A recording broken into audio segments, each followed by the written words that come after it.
Hey YouTube, it's your girl Dr. J, and I thought I would come and do a quick video on books for older dyslexics. As you guys know, all three of my kids are dyslexic, and we do a lot in my homeschool to help with remediation and accommodation. The first thing I'm going to show you guys is Sentence Tracker, and a lot of dyslexia deals with how the eyes track, and so this is a book that helps with sentence tracking or keeping your eyes on the right level. Basically, you have the sentence in bold, and they have to find each of the words in order. So, the first day at school seemed short. So, you would go and you would track how many minutes and how many seconds did it take them to find all the words in order. It just really helps to get their eyes used to staying on the line, going left to right, and reading one line at a time. And so this one, sometimes the sentences get more complex as they go through, but it really helps to keep them reading online. Now, these books, all three of my kids, they are reading at least on grade level. So Speedster actually reads well above grade level. Faster Fox reads above grade level. Salamander is right at grade level. He just started third grade this week. And he's reading solidly at the second grade level, just at the beginning, third grade level. But what we're working on with him is fluency. Fluency is how fast you read, how smoothly you read. And so he can get through the reading, but we're working on it being more smooth for him and coming much easier. And so these books are designed for kids that are in third grade and up. And they are for kids who are dyslexic or have other reading issues. These are called high noon books, and they're high-low books, meaning that they're high interest for lower reading level.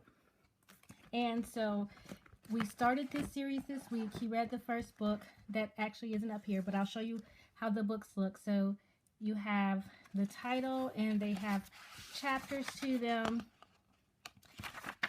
and the books are pretty interesting, which is important. And so we got all the sets. Like, this is set A. Each set comes with 6 books, and I also purchased the workbooks. So you guys can see this is the workbook for the first set of books. And like I said, he started yesterday or Monday. And so how it works is there are activities for each book. The first one is a story synopsis. The second pages deal with comprehension. Salamander actually has no reading comprehension issues, so he completely understands reading comprehension, but he likes to actually do these sort of workbook pages, so let him do those. And then these deal with writing, so it teaches how to, write back answering a sentence correctly. He knows how to do that, so we didn't spend a lot of time on it.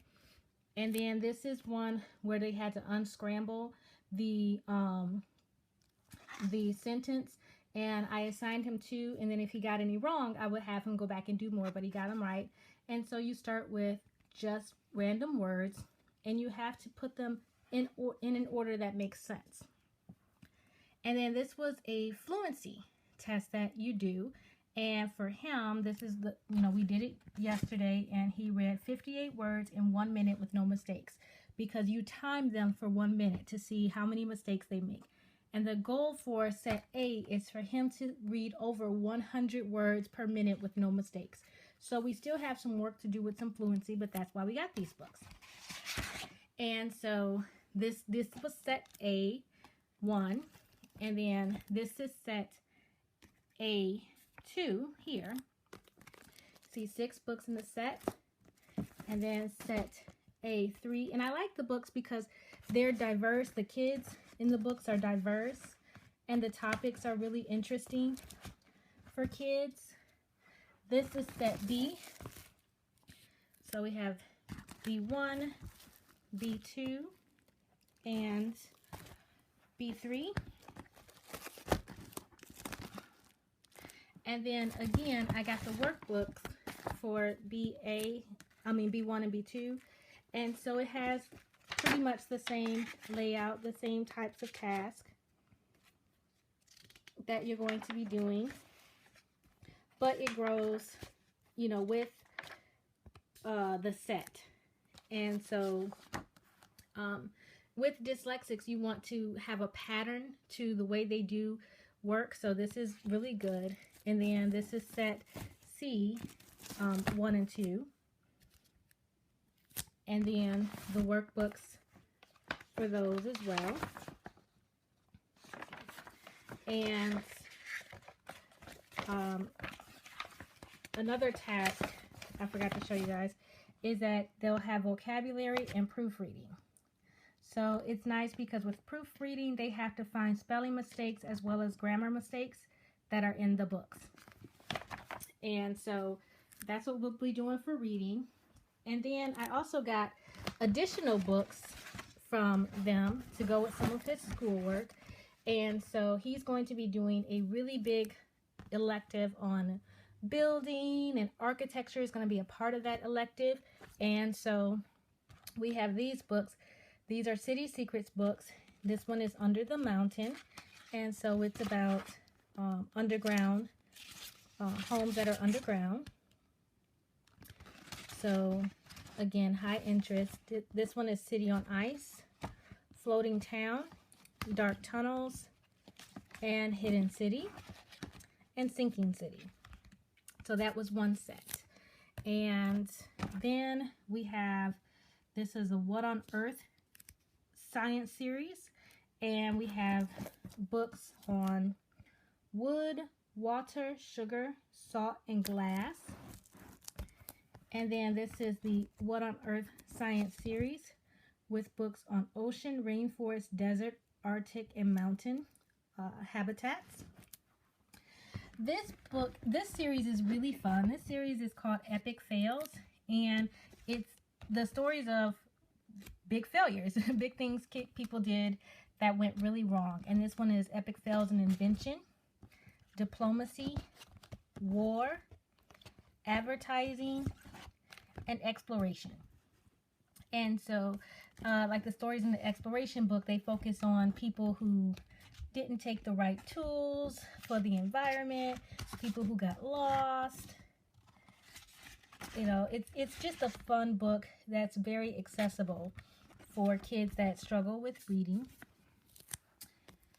These books are Scoop Dugan mysteries, and this is a mystery series, and there are 5 books in each series. So this is series 1 and 2 of the Scoop Dugan mysteries. And then this one is adventure series.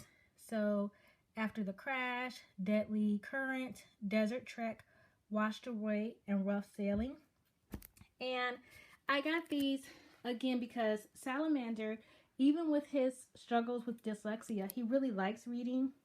And I wanted to make sure that I continued with that love of reading that he has by giving him books that were interesting, because if you have a child that struggles with reading at all, you know that if they stay in those kind of books that are lower level, they can get really boring. They feel like baby books.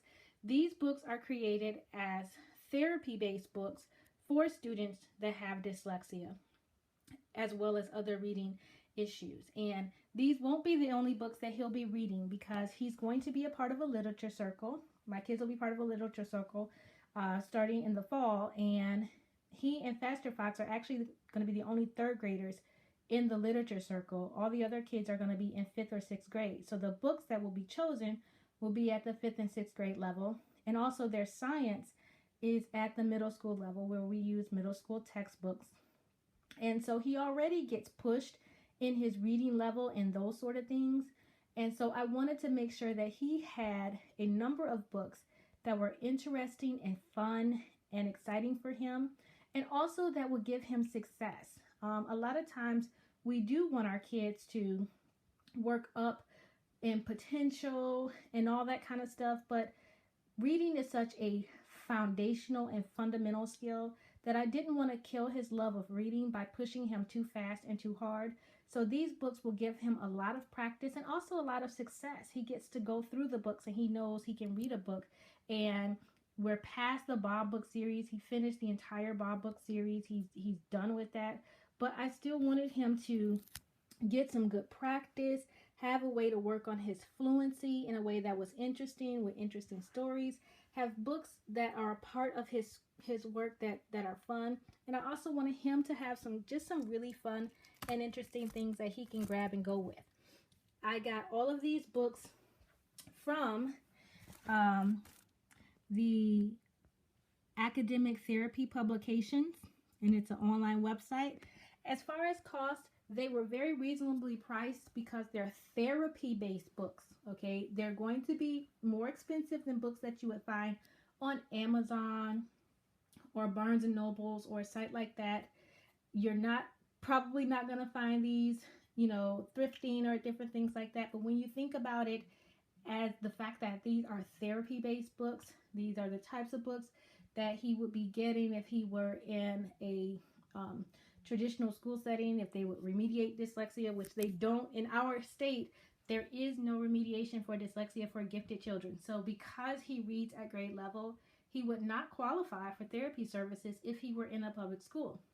But for us, remediating dyslexia is important because, yes, he can read, but I want him to continue his love of reading. And so that's what these books are about. Helping him continue with his love of reading and his growth in reading and having a lot of success in reading, and also getting that additional reading practice with books that are interesting for him and exciting for him and fun for him. Like I said, these aren't the only books he'll be reading. Plenty of books that he'll be reading this year are at grade level for a traditional child without dyslexia, as well as 2 or more grade levels above where he is. These are the books that we're going to be using so that he can have confidence as he builds his reading skill. We're really loving them right now. I've gone through the ones that are not in plastic. I've gone through those. They're fun. Even Speedster has been grabbing some of these books. He has been liking the Epic Fails series. So I just wanted to get this video out and tell you guys about something that I haven't seen a lot of homeschoolers talk about. So I wanted to make sure that it was out there just in case other people were looking for things that would make good reading material for their older or higher grade level dyslexic students. Hope this helps. This is Dr. J, and I'm out. Bye-bye.